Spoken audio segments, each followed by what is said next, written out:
when we die. But there's something wrong about this title.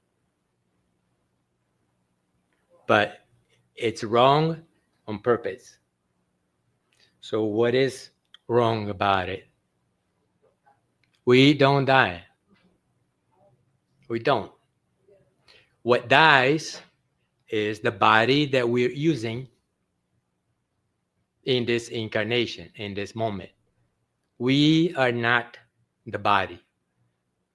We are the consciousness or the spirit, the soul, the force that resides in it. And even this resides in it, when we say that we reside in somewhere, it's like you are enclosed in it. But we as spirit, we're not enclosed in the body. We are using it. We're using this body to do the work that we came here to do. And this force, that is this us, that is in the body, is immortal. It was immortal before we incarnated. It is immortal right now at this very moment, and it will continue to be immortal forever.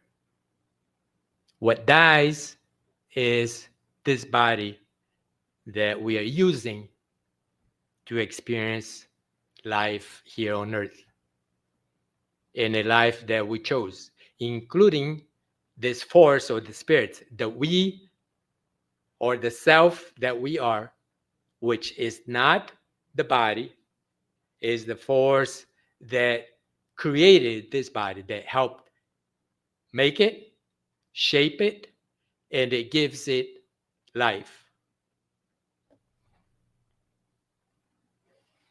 So what happens is that when we say that we die or something died, we associated the death. Well, we know that it is the death of the body, but we associate that death of the body as us, that we are this physical body that we see here, that we carry around every day.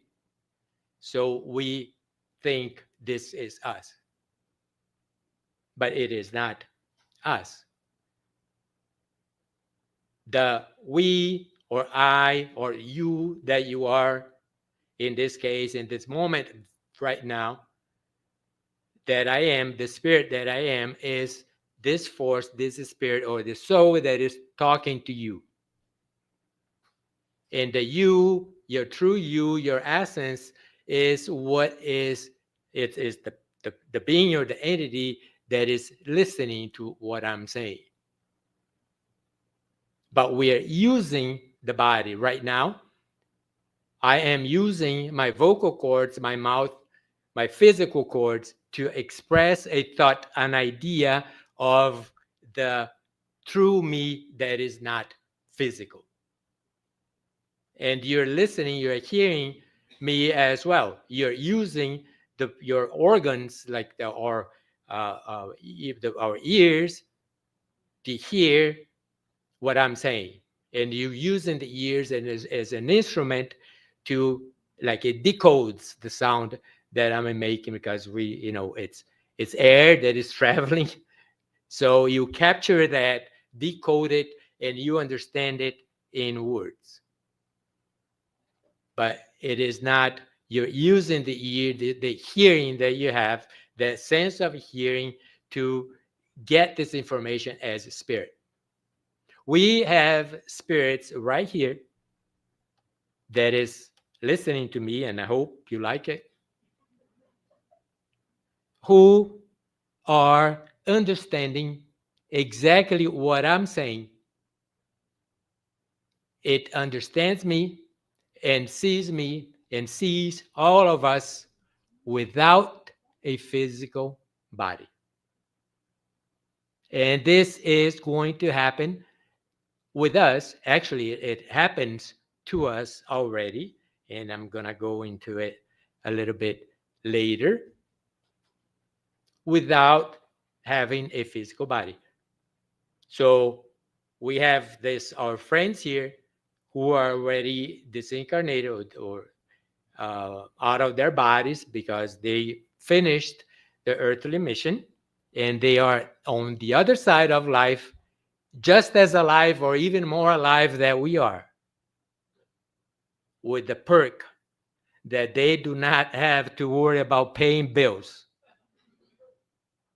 or worried if that paycheck that they're going to get coming May 30th, 31st, I think, is a Sunday. So maybe if you're lucky, you get your paycheck a day early.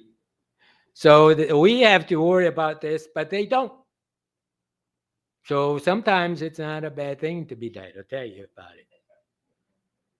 But we need to be here, and we need to be concerned of those with all of these things, because we need the experience of being here on earth and go through all this trouble that we go to, because we advance quite fast when we take a body and we come here and to do the work, whatever that we decide to do. And this work that we decide to do is planned before we come to this life.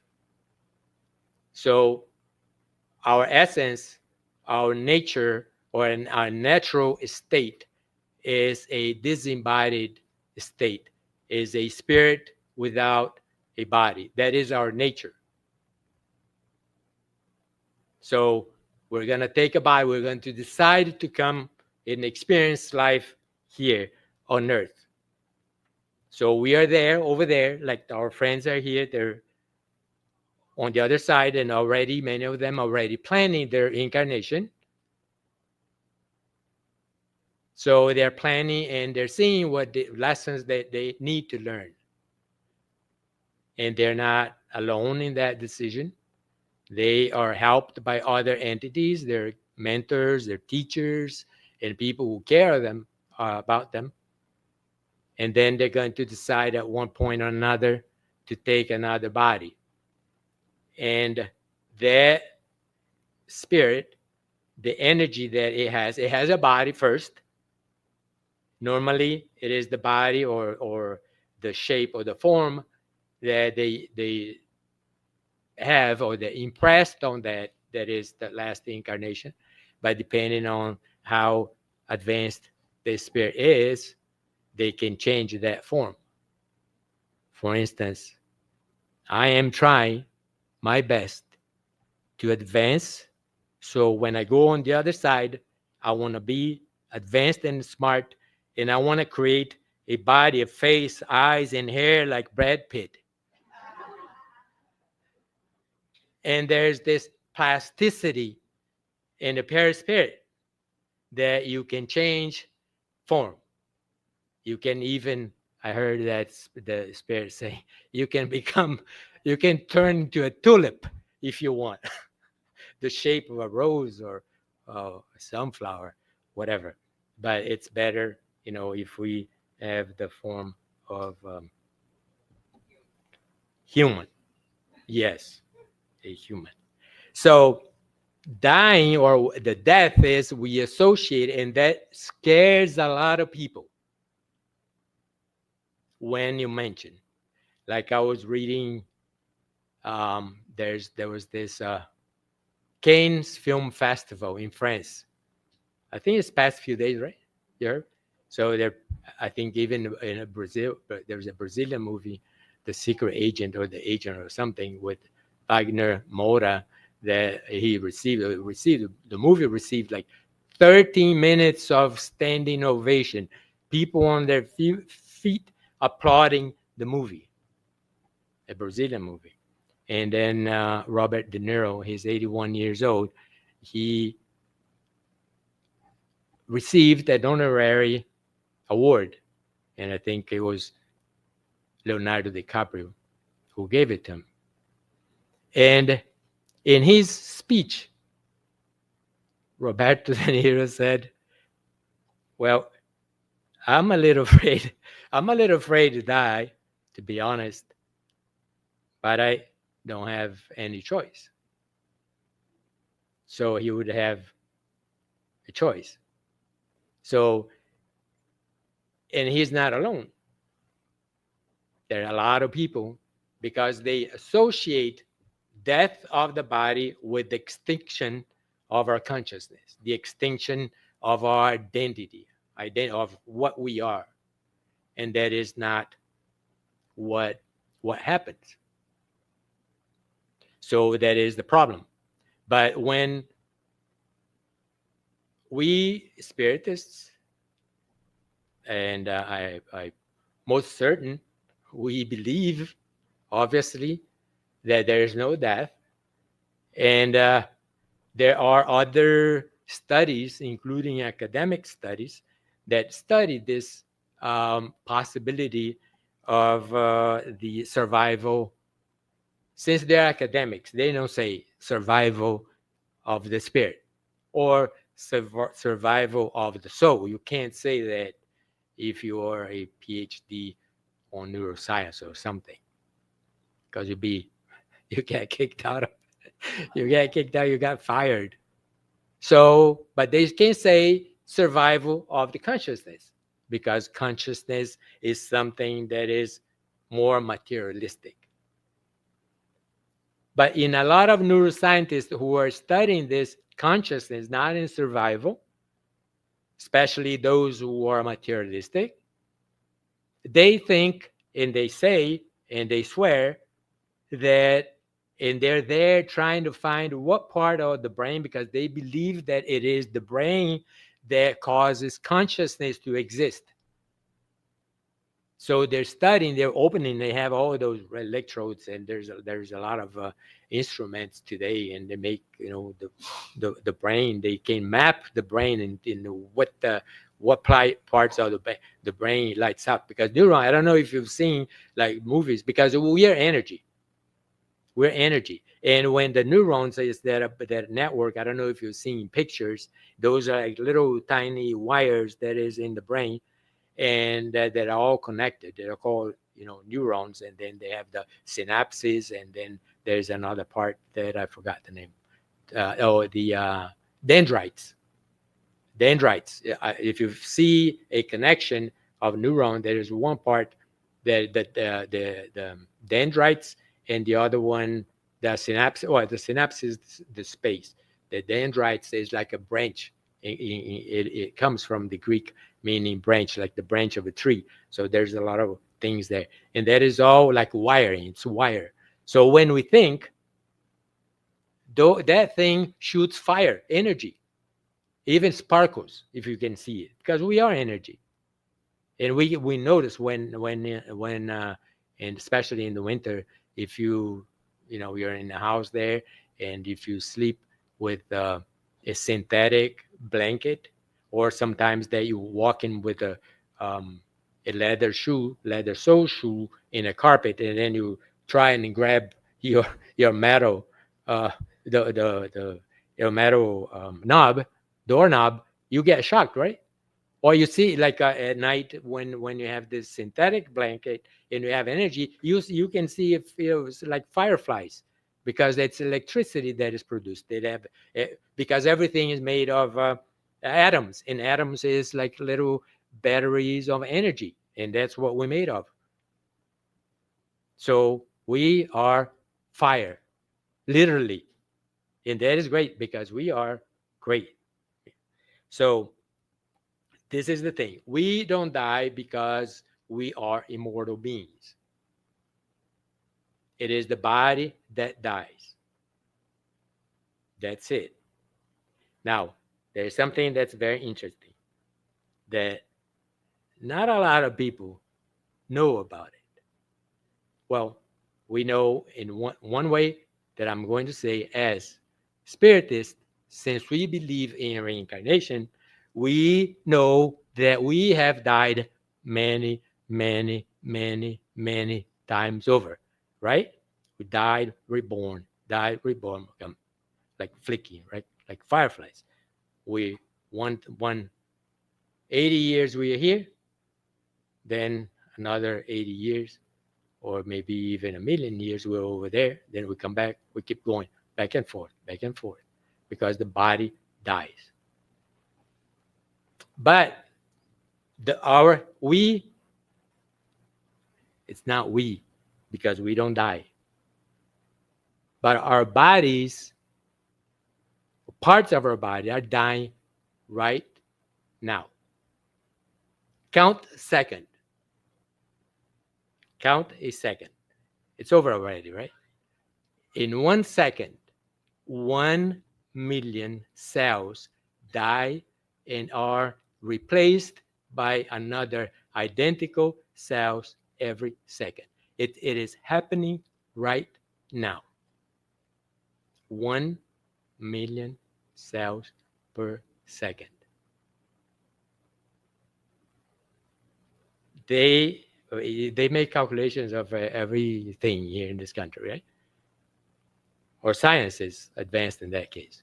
So someone thought about how, so if it's 1 million cells per second, then it multiplied by the hours, then by the minutes, then by the hours, then by the day, so 24 hours.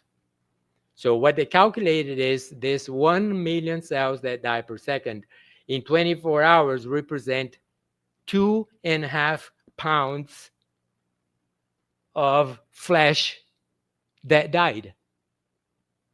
We don't notice that our body is dying right at this moment. If you get this 2.5 pounds per day times 30, that is 75 pounds per month. If you weigh, who weighs 150 pounds here? Or about that. Or in kilos, 72 kilos. Oh, you're not fat. Come on. You can say it. 150 pounds is not fat. I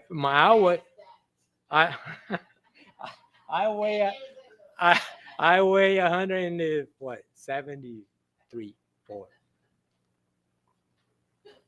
So that means that if you weigh 150 pounds in 2 months, you've lost your equivalent one. Oh, your body died and you did not notice. You were out there singing, dancing, partying, going to the beach, and your body was dying. You didn't notice. Because we, as a spirit, we have nothing to do with the death of our body. It doesn't matter if it dies or not. We're going to continue surviving as we have been. So the thing is that, and it is most humans, they have hypnotized themselves in thinking that the death of the body will extinguish them forever. You die because your brain dies, of course. So you lose consciousness. You lose consciousness, and the body is going to be cremated or buried or donated to some kind of university for studies. Some people do that. And then that's it. Everything that you did here, everything that you built, your family, your things, good things that you've done, they're all gone. That's it. And some use this analogy saying, where was I before I was born? Because we don't remember now before we were born where we were, but we will. Some children, they do remember past life, where they were, how they reincarnated and things like that.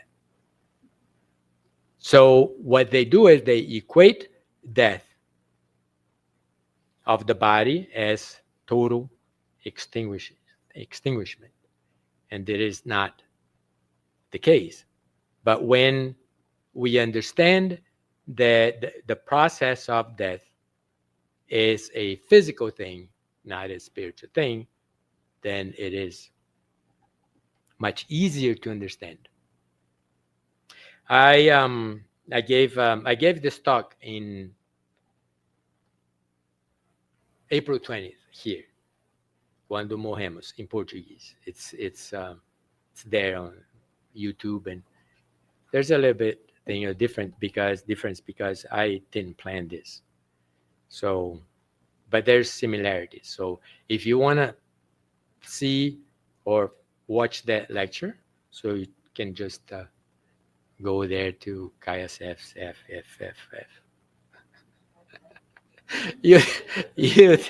YouTube or Facebook and stuff, and it is there. So I used an analogy for us to understand. And my dad was a truck driver.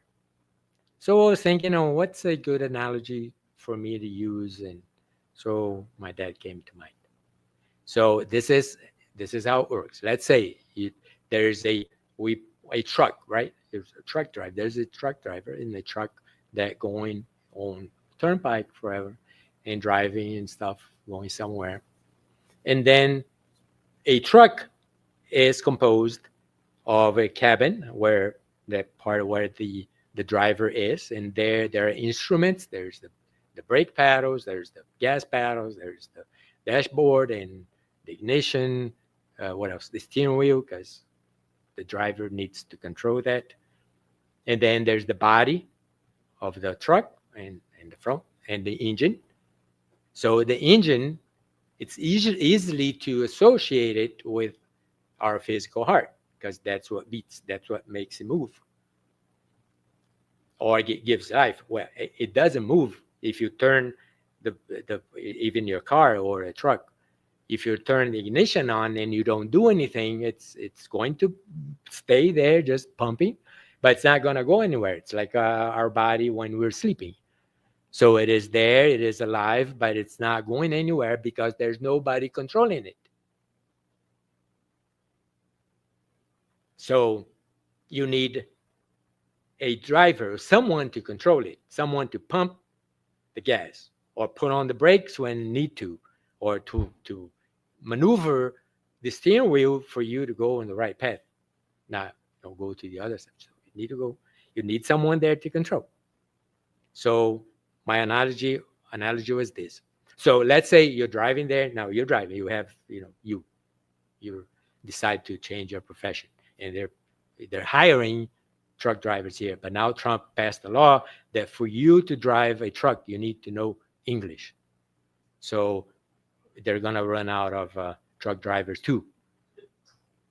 Because the grass in our condominium is this tall because they ran out of migrants.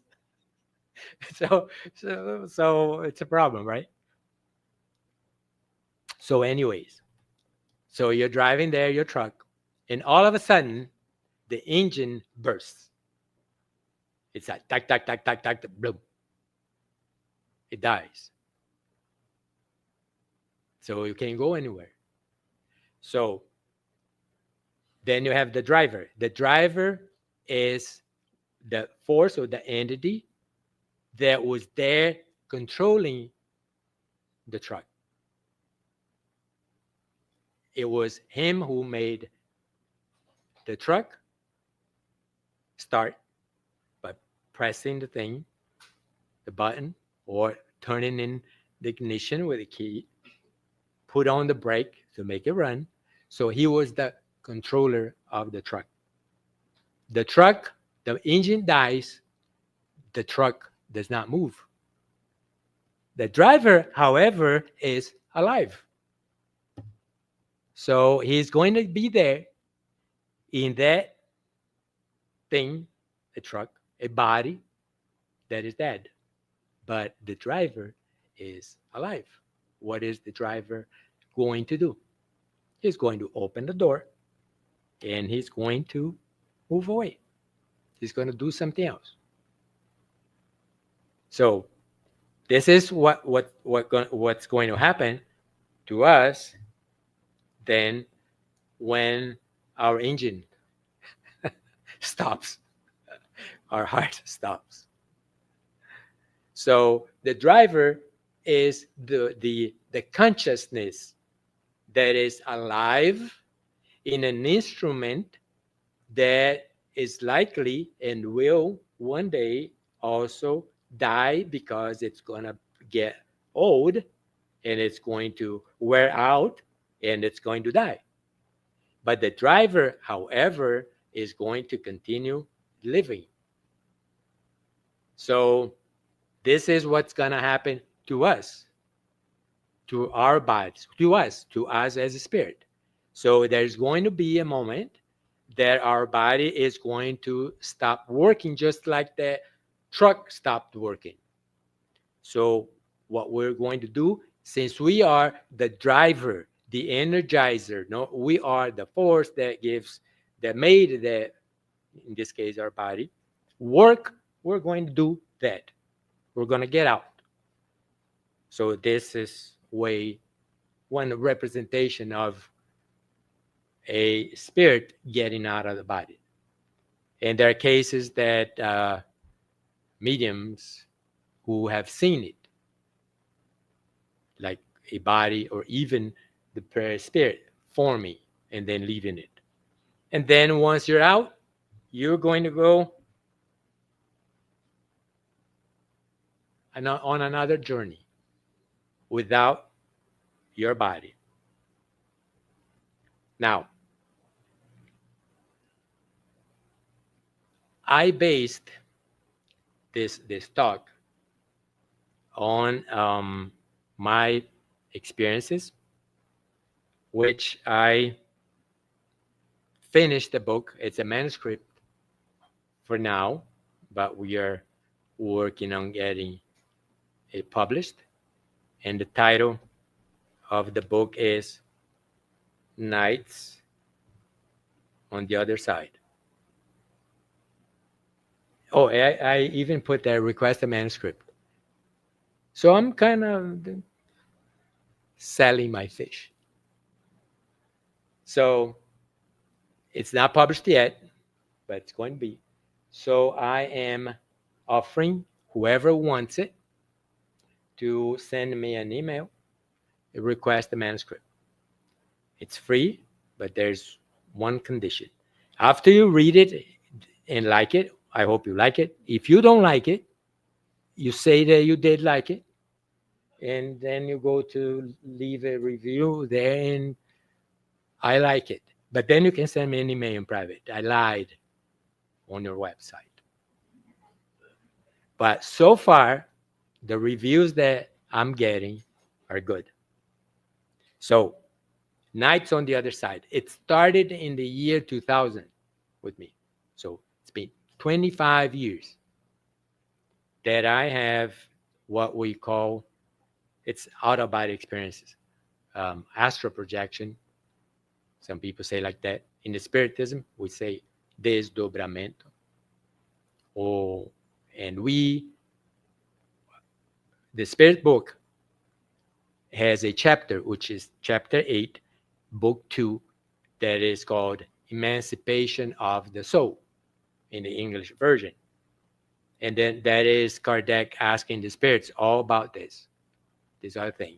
Dreams, what happens at night, and also somnambulism that he calls, which is out-of-body experiences.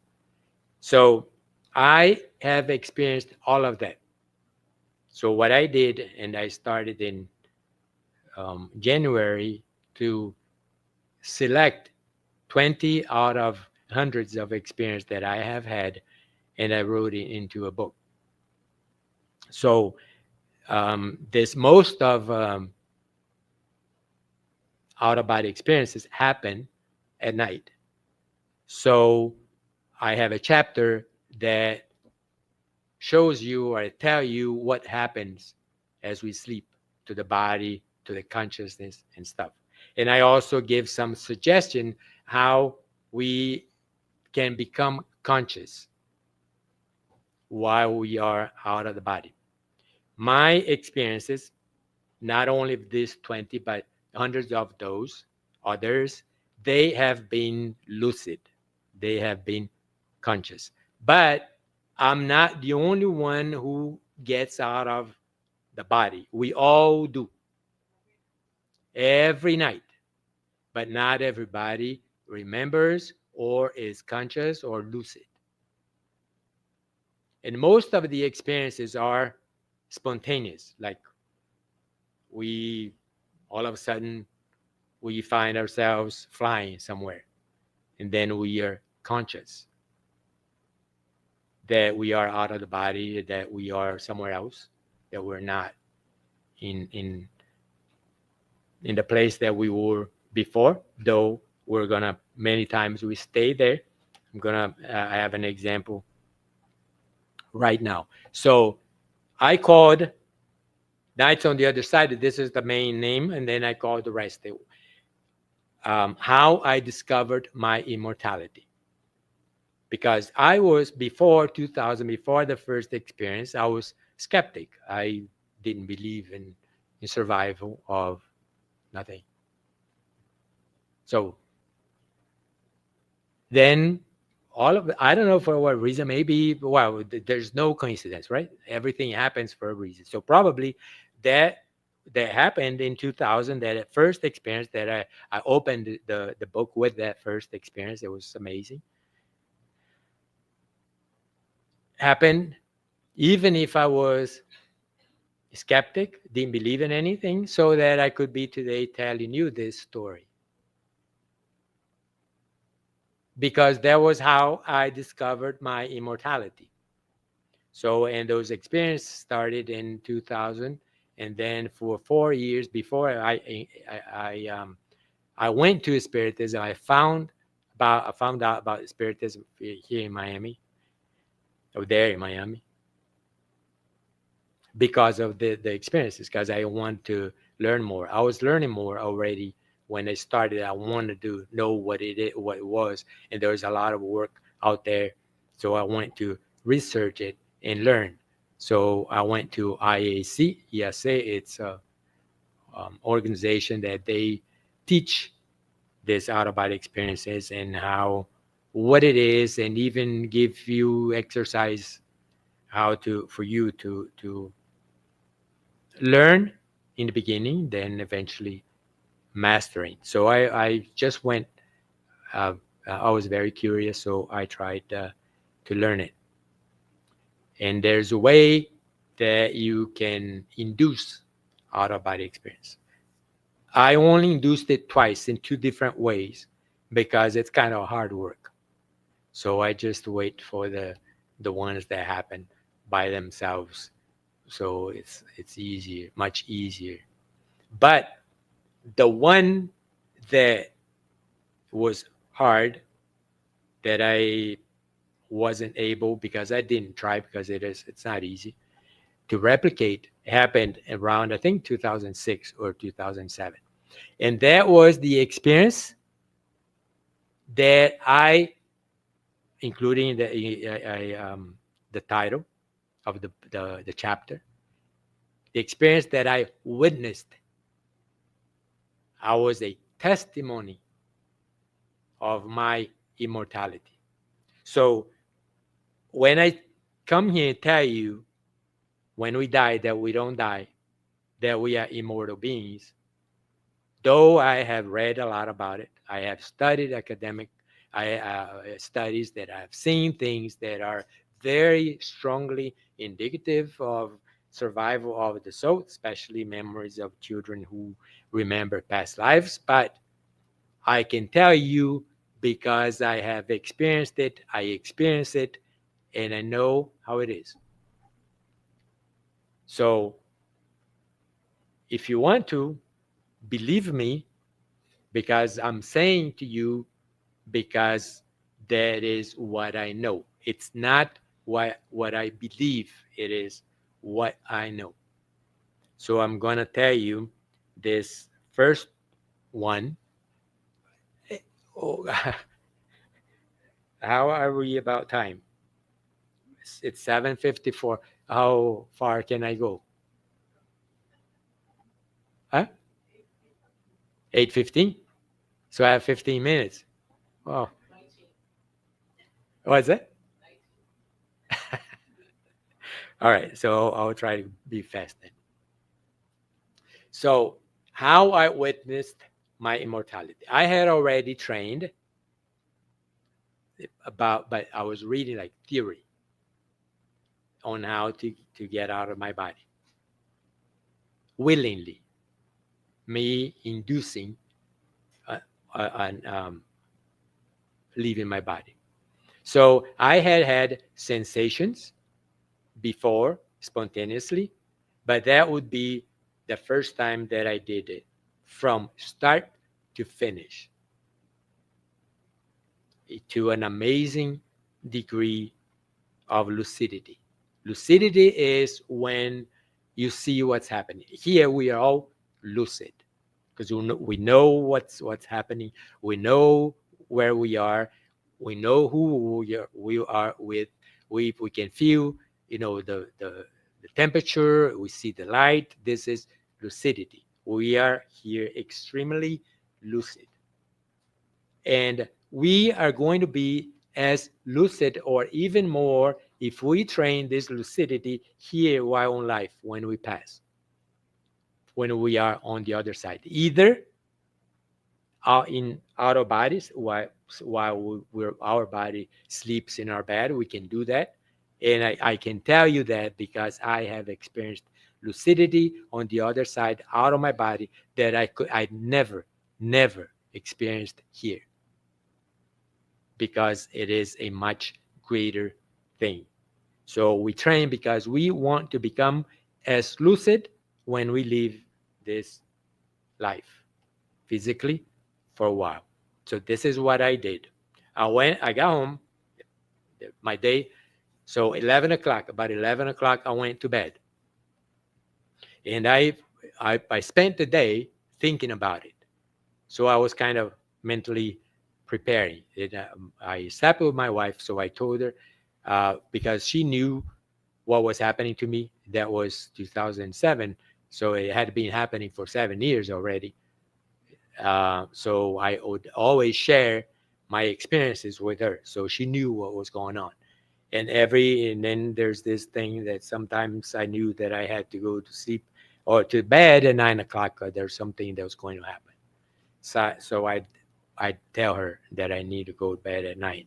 So sometimes we moved my daughter, Gabriela. She had a room that she slept by herself. So sometimes she went to sleep with my wife, and I slept in her bed because I told her I think I need to sleep over there tonight. And then there were nice things that happened. Now, by this time, I just went to bed, to our bed. So I went to bed at 11. I think she had been in bed already. So what I did was I lay down and I relaxed. And in the book, I give details. So here I can't give much details. Otherwise, it's going to be 8:20, and I still giving details. They say, "Aren't you going to get out of the body?" We're saying, we're waiting for that. So I did. So there's one thing that I wanted to happen because it was part of the technique that should happen. Have any one of you have ever felt like as you sleep, like a tingling in your body, a tingling, like you're there, all of a sudden your body, the whole thing starts to tingle, like formigar, the body.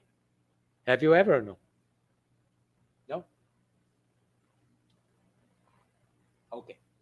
So in OBE, in out of body, the acronym for out of body is OBE. So I'm going to be using OBE.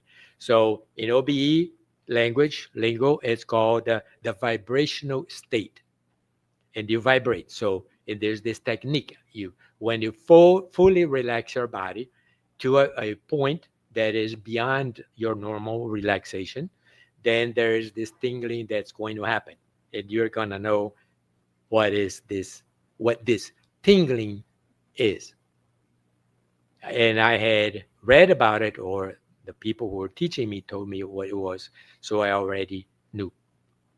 So I was there, and after I was very, very relaxed, and then I felt like on my toes, on my feet, started on the toes like that, the tingling, like all of them. Then the tingling kept spreading up to my feet and going up to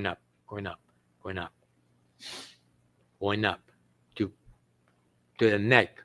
So at one moment I had my entire body tingling. So I was very calm because that's what I wanted to accomplish. Because I know that if I could hold on to that tingling, something fantastic would happen. And I wanted this fantastic thing, and I didn't want to doubt or anything. I wanted to think that I wanted to see what was going to happen. So then it started to happen. The toes, where the tingling started, the tingling stopped. It stopped. And then it was like a snowball. So I was tingling over. So it started there, like rolling up. Have you seen, like, if you drive, have you driven around the United States to see those balls of hay, those rows of hay that, you ever seen it, the round ones? Have you seen it? When you, what the hay fennel that they give to horses, and so they have those fields. So this is, they planted that, and then they have this machine that rolls it. So it started like rolling something, and then they, when you go out west, you see all that. So the energy, the vibration started rolling like that, rolling, and then all of a sudden I didn't feel my body.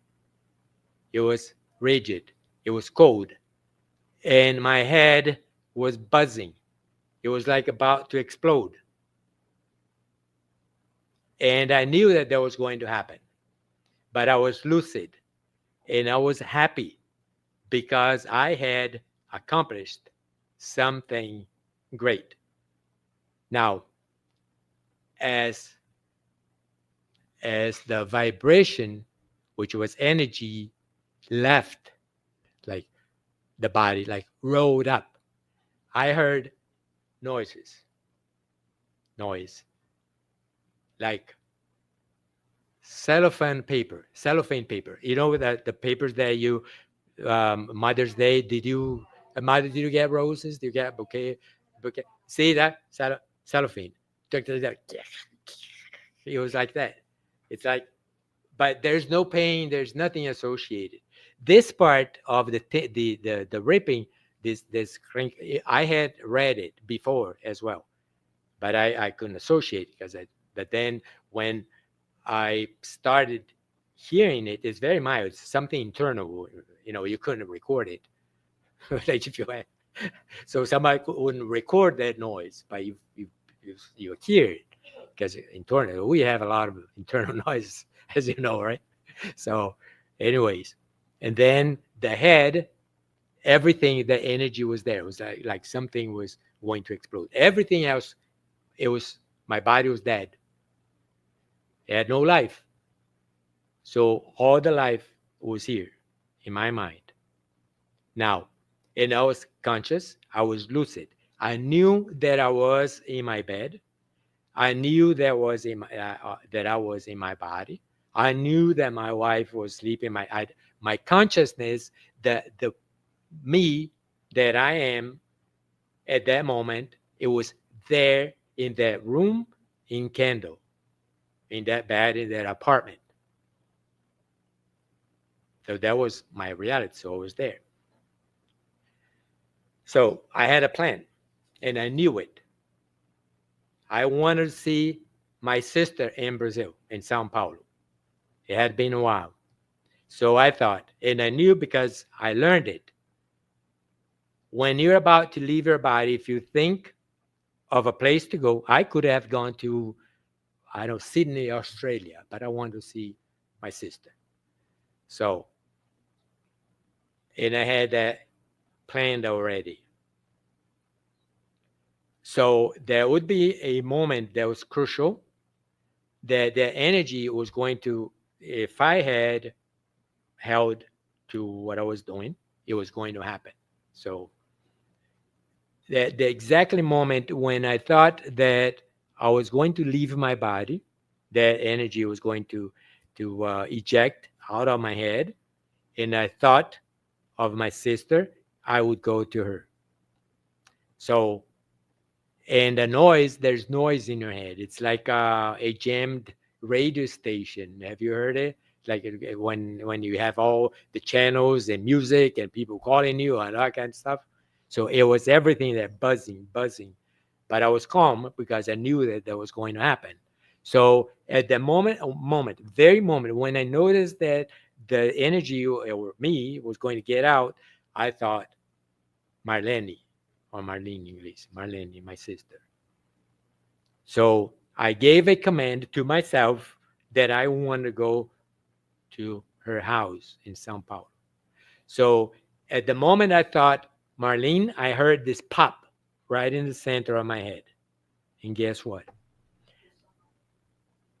I was in her door in a house in Sao Paulo, 4,000 miles away from Miami. And all that me that I was, my thinking, my hearing, all my seeing, all my cognitive abilities were there in this body that I saw, my hands, I could feel everything there in her door. I forgot completely that I had a body.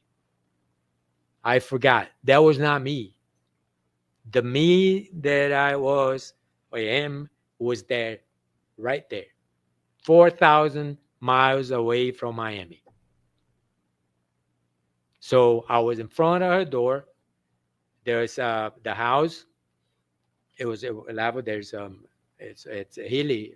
Sao Paulo is hilly, so the house is like on top of a hill, and then there's a street, and there's a house on the top, and her house was one down. There's a stairs that you go down. You know, São Paulo, you build one house, you do the puxadinhos para baixo, puxadinho para cima, para os lados. So that one was a puxadinho para baixo. And I had lived in that house many years before. So I saw I was in front of the door, and I knew it because, you know, remember, it had been already 7 years almost since I had. So I ignored the door. You just go through it. It was there that you can see the thing. No, you don't need to knock. You don't need to open. You just go through it. There's no resistance. And I went straight to her bedroom. There's two bedrooms. There's the door, and in the living room here, there's a bedroom, and then there's a little hallway on the side, and there's another bedroom there. That's where I used to sleep when I was there, me and my brother. And then there's a kitchen. It's all small, but it's all there. So I went right there in her bedroom, and I saw the door was closed, so not to me, so just went through. And then I passed the door, and I looked on the corner, and there was her bed there. Now, then I saw two bodies on that bed, and she was not married. But both bodies were hers. There's one that was laying down, which is her physical body, and this physical body of hers had the head towards the wall over there, laying like this. And then she had her perispirit body floating this way in the head over here. And I was there looking at both of her. And that, to me, it was a wonderful learning experience. There's something that drew my attention. Both bodies, the one in the bed and the other one floating, was wrapped. The head was wrapped with a white bandage, like a turban, like a little turban. And then I thought, what the heck? What does she have that? But I didn't say anything. Just and then I saw she was sleeping in body, physically, and this one was she was literally hanging out in her bedroom. She was hanging out there, and she was kind of drowsy, kind of sleeping. The perispirit. So I floated, because you can float. I tell you, when this thing happened, it's amazing. It's amazing because there's no weight, there's no gravity when you're out of your body. So I floated, and I floated to her, to the body that was floating, and I hugged her, and then she kind of sit up a little bit, and I start telling her, then she kind of wake up because she was drowsy. And I kept telling her, I said, Mana, it's so nice here. I see I'm here. I came to see you, give her a hug and stuff. And I kept telling her, you are not dreaming. I am here, and this is me. This is not a dream. And I want you to know that this is not, I said that about 10 times. And I told her, in Miami, it was Friday when I went to bed at about 11 o'clock. I think it took me about 15 or 20 minutes to do the procedure and to land in Sao Paulo. That was a short trip. You only in 20 minutes, you go, no money, no passport, nothing. You just there. It's amazing, isn't it? Now, this is the thing that I could have gained a PhD if she had remembered it, because I could prove. But anyways, but we'll see something interesting. So it was Friday here, and it was like either 2 or 3 hour difference at that time. So it was not dark. It was dark. So it was night. And I told her, I'll call you in the morning or tomorrow. But for her, it was already tomorrow because it was Saturday. Well, for her, it was today for her and yesterday. Okay, just you got it, right? So I told her, I'll call you in the morning. It was Saturday. She was not going to go to work. And I'm going to ask you if you remember if you remember my visit. And I kept telling her, you are not dreaming. So next morning, and then I saw the thing in her head, but I didn't say anything. So I called her in the morning, hopeful of obviously that I think I remember something. But she said, I don't remember anything. I said, what happens? And I forgot to ask her about the darn thing on her head. Then in 2008, I launched my first book, Morrer Não É o Fim. And the people there, the agent and the publisher, they organized a book launching there. So I visited a bunch of Centro Espíritas, and I stayed in her house. And she had then moved to the bedroom that I had lived when I was there. And that bedroom where she was, her son had a girlfriend, and they were living together, and so they used that bedroom. But since I was there, I was going to be there, so he went to sleep in her girlfriend's house, and I used that bedroom. And my sister, every morning, she has the youngest sister, the third. I have two brothers, one brother and her. And every morning she would go in my room, waking me up with cafezinho delicioso, docinho, toda manhã, every morning. And then there was a morning that she didn't show up. And I was there, waiting for the coffee, and the coffee wouldn't come. So I thought, well, let me go to the kitchen. Maybe I need to make her something. So I walked, because you get out of that bedroom, the door, but the door is right in front of the hallway, and you see the bedroom there. So I walked, and I saw the door ajar, so a little open. And I kind of peeked in, and I saw her with a white bandage on her head, exactly the way I had seen both bodies with. Now, she has suffered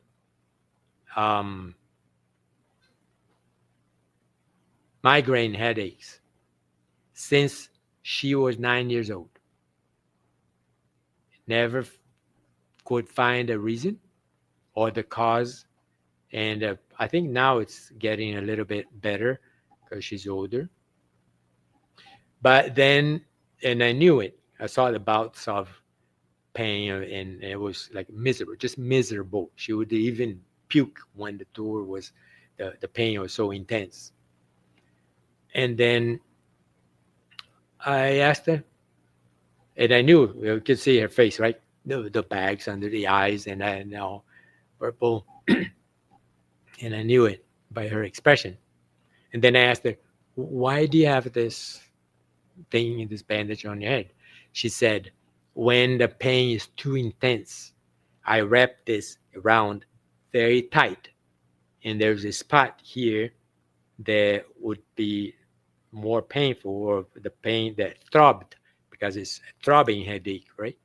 So then she would put a knot in here and kind of wrap it harder, and that pressure would decrease the pain a little bit. And she said, I do this because it alleviates a little bit the pain. And I asked her, how often do you do this? She said, well, it's been hurting, for years, so quite often. So it was interesting that I had forgotten to ask the morning, at least it was the perfect time for me to ask her if she had something white in her head. But I forgot. But anyways, there's there. So a possibility that it's like verifying, like proving that I was there. To me, I was there. Because and I forgot that I had a body. If anything, something had happened to my body, Miami, that it died, I would just continue. I don't know if I would go home. Maybe I would see someone there, like someone in white, telling me, Admir, let's go home. I said, well, the home is up north in Miami, or not anymore. Like Dorothy to her Toto, we're not in Kansas anymore, Toto. We are somewhere else. So, but I would continue living. So that's why I tell you, I witnessed my immortality from beginning to the end. Now, the project, I'm worried because I think you're all hungry and sleepy. How many? To wrap up, okay. Oh boy. Now, as I was writing this book, this manuscript, I had some very neat experiences during that. And obviously, I was not alone. So, and one of them, towards the end of the book, because I had at one point in my life, after this thing all started, and I thought there's going to be a point in my life that I'm going to focus on studying death and dying in the process, for me to understand how it is, what it is, so that when my turn comes, I don't want to bother much about it. So this period, probably in writing this book, and experiences that I had while I was writing it, was like the culmination, the climax of this idea of mine. And one of them came like about 2 weeks before I finished the book. And I finished the book, I think, April 10th, something like that. So it was like a week or two before that. I was in this place. I was lucid. And it was a place that was different the places that I go. Normally I go to no povão. I go like in the areas in the heaven. It's not umbral, but it's all around the earth. It's like Bocaina, or like even Salvador, like replicas of that. So when we read in Spiritism, we know that the colonies are resembling, some of them, these colonies, they are together. They are in the same space as the physical space. So there's no much difference. So Nosular was already advanced, but those who are not Nosular, like the periphery, like I don't know, parts of Rocinha or some things like that. So You get the idea. It's very simple. We're not going to be sliding down rainbows or anything like that. It's different. It's a different story. We choose. So if we choose? Oh, no. Yeah, I'm kind of guided.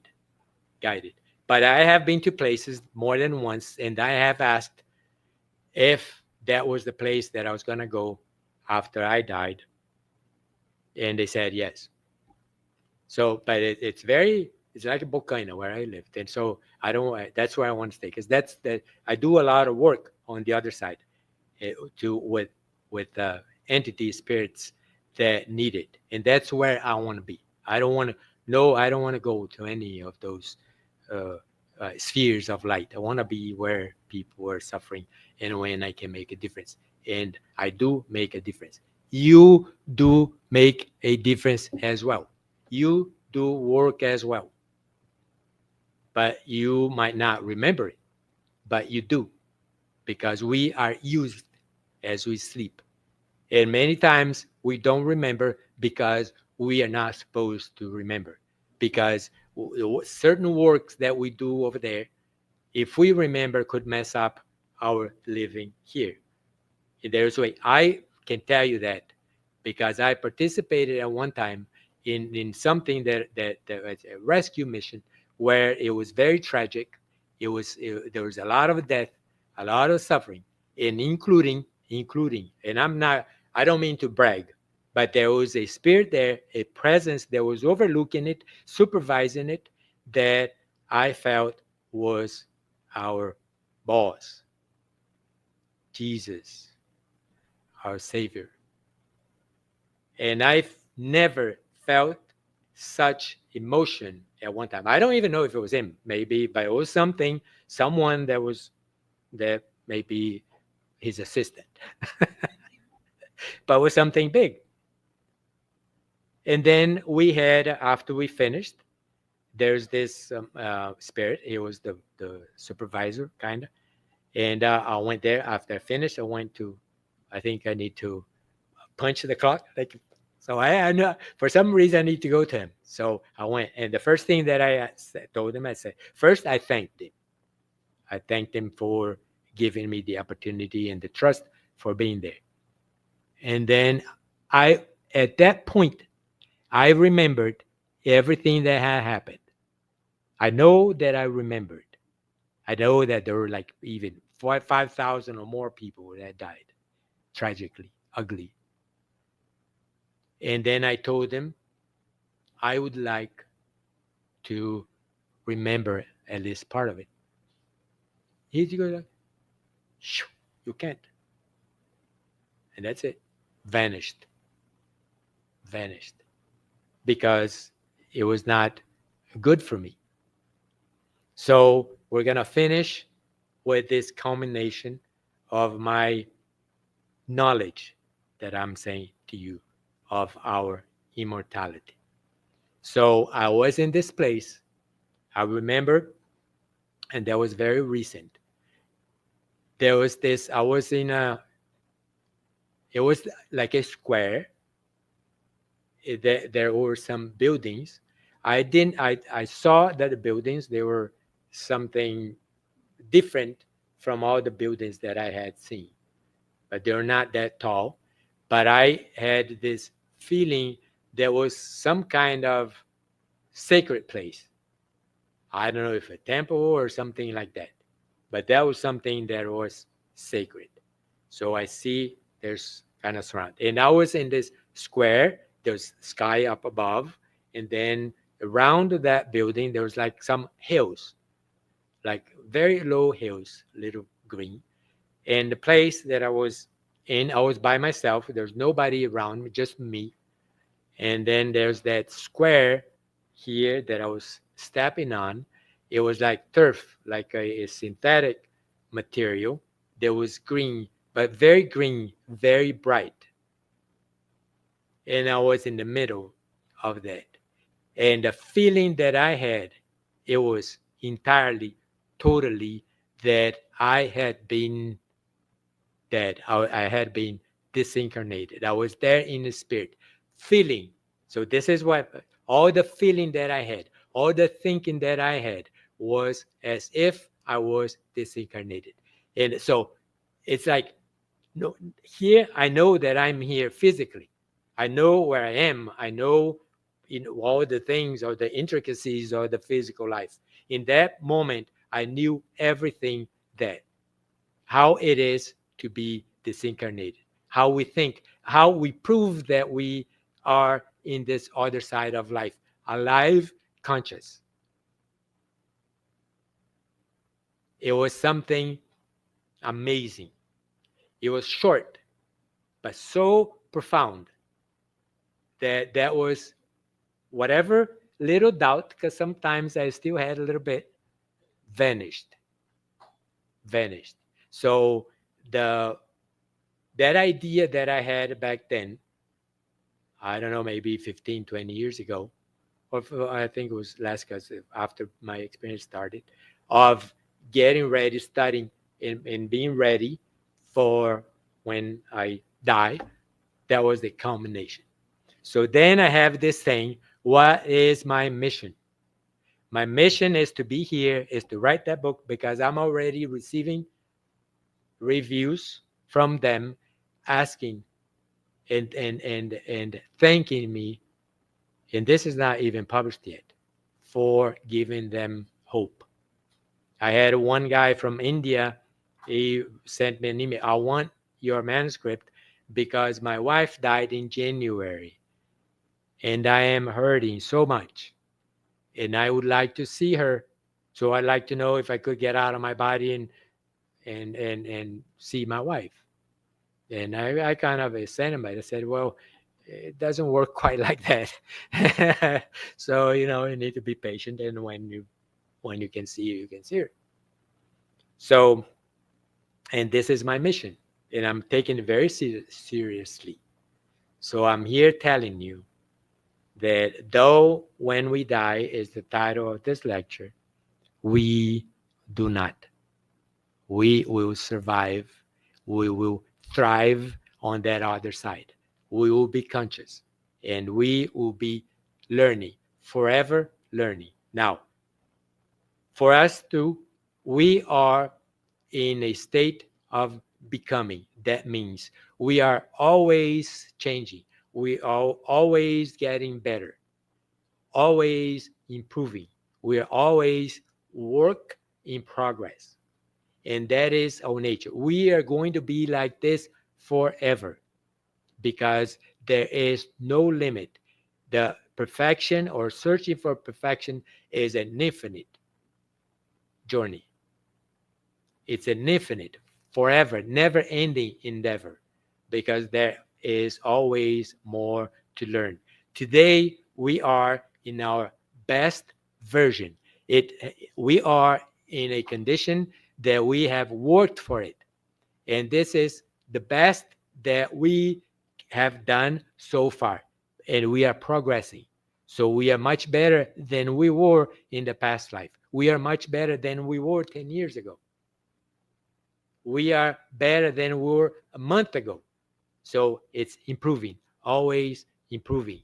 So in what we're doing here, especially when we come to a Spiritist center, we come to study. We are here because at one point in our lives we thought, what is the reason that I'm in this life? Is this all there is? There is something more. And then we hear about Spiritism. Like I heard because I want to find out in Spiritism, because I knew that there's books I knew obviously about Chico Xavier and his writing, but I never read it. So I thought, I see things on the other side of life away, in a way. I see houses, I see places like that, I see rivers, I see beaches and all kinds of stuff. I want to see if his spirit does the same thing. So that's why I went there, curious to find, hints, like to kind of compare what spirits wrote and what I saw, and they match. So I came for that. But then when I started reading the spirit book, everything that I had read in science and studied before, it was there. So I thought, this is where I stay, because there's, I could do both. I could show that in our book, Spiritist, the Spirit book was written in 1857, and they had things like statements, truth, saying that science had discovered 50 years ago. So the spirits were ahead. So when we get this, you prove it. So it is reincarnation. Their children who remember past lives and so forth. What happens when you sleep? Then you go back to what they're studying here and doing the research in labs, university, and everything. You say, well, why don't you read this thing? This book that it had already 160 years ago or more, what you're just discovering. So, and this is magnificent. So there is a lot of things that we learn here in this our religion, especially the one, and this is, I'm going to finish now, trust me, especially this one: work hard on our transformation, work hard on become better, like transform ourselves, change. We must, each one of us, work hard to be compassionate people, forgiving people, loving people, charitable people, exemplary human beings. And we have the tools in the Spiritism. We have the directions.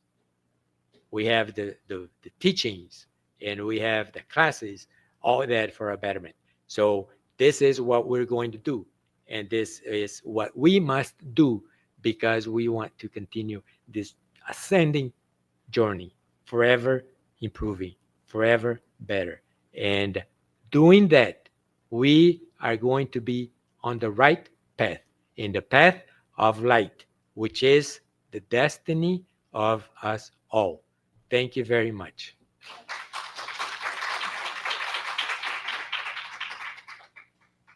Thank you very much. Very good. I'm feeling better now. It's Thank good you. for us to learn how we can improve every day. Huh? This is our journey here. It is. And it is to our advantage. Yeah. We are the ones that benefit the most. So, and we should know that, because we have our destiny in our hands. The way we think, the way we act, what we do, those are the things that are going to shape our lives. Because, we don't, and nobody can do anything for us. If we want to change something in our lives, it's up to us. Nobody can. And you don't have to be scared of death anymore, because every night we die for We die some every night. hours. Yeah, we die every night, and then we wake up in the morning. We're dying now. You already lost maybe an arm. One of your arm already died. Yeah. How often did I? It's unconscious. It's most of the time, and conscious. It's been like once a month, and yeah, the last one was about a month ago, and that is about an average. Now, in the beginning, when it started, it was like 3 or 4 a week. It was very intense, and there are some very good ones. And then there's a period that is, and now I have this conversation because I want to have more. So I have a conversation sometimes, but it's also because I kind of changed my sleeping pattern, because since I'm doing all these things, I get up too early in the morning. I get up at 5 o'clock in the morning, like this morning. I've been up since 5 o'clock this morning. And and then when you go to sleep, and 5 o'clock is a good time for you to get out of your body. So between like 2 or 3 and 5 in that period. And sometimes for you to gain consciousness, if you don't get enough sleep, then your even lucidity is more difficult. So you need to have a good rest. So, but then I know that's going to be happening soon. And my idea is that's going to be one that is going to be remarkable. Now we want you to make the final prayer, and the